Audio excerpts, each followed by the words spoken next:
Malaking halaga ng iligal na drogang nakumpiska ng Bulacan PNP na kung saan arestado ang dalawang high-value individual matapos ang ikinasang bypass operation sa Barangay Iba, May Kawayan City, Bulacan. Kinilala ni Police Lieutenant Colonel Anselmo Chulipa, Chief of Police ng May Kawayan City Police Station, ang narestong sospek na sina alias Junior, alias Calvo, alias Reyes, alias Ichi at alias Dora. Naging matagumpay ang operasyon ng pinagsanib na puwersa ng mga tauhan ng Station Drug Enforcement Unit at Philippine Drug Enforcement Agency Bulacan sa nasabing operasyon.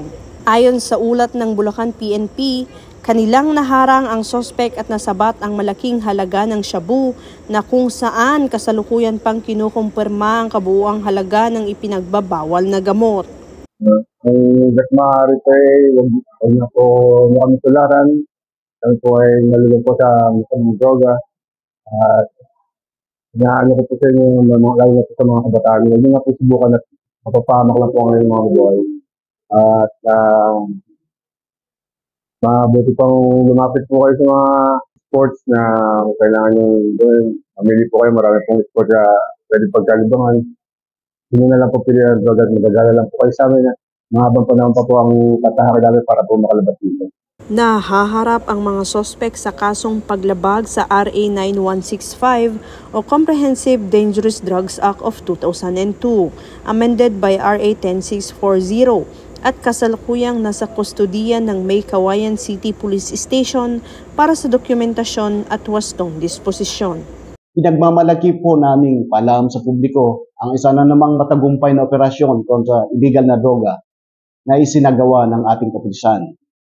Ilalim ng ating pamumuno at sa suporta ng ating mga kababayan, naaresto ang 5 individual na pinaniniwalang kasangkot sa malawakang pagbebenta ng illegal na droga. Kasalukuyan silang naharap sa mga kasong paglabag sa Republic Act 9165 o ang Comprehensive Dangerous Drugs Act of 2002. Ang matagumpay na operasyon na ito ay patunay ng ating walang humpay na pagsisikap na sugpuin ang illegal na droga sa ating komunidad. Hindi namin pinapaalalahanan ang publiko sa matuloy na pagkipagtulungan sa ating mga otoridad sa mamamagitan ng pagbibigay ng impormasyon upang mapanatiling ligtas at maayos ang ating pamayanan. Maraming salamat po at mabuhay kayong lahat. Mula dito sa May Kawayan City Police Station, ako ang inyong PNN Correspondent, Patrolwoman Mildred A. Tawagon, alagad ng batas, tagataguyod ng Balitang Pulis.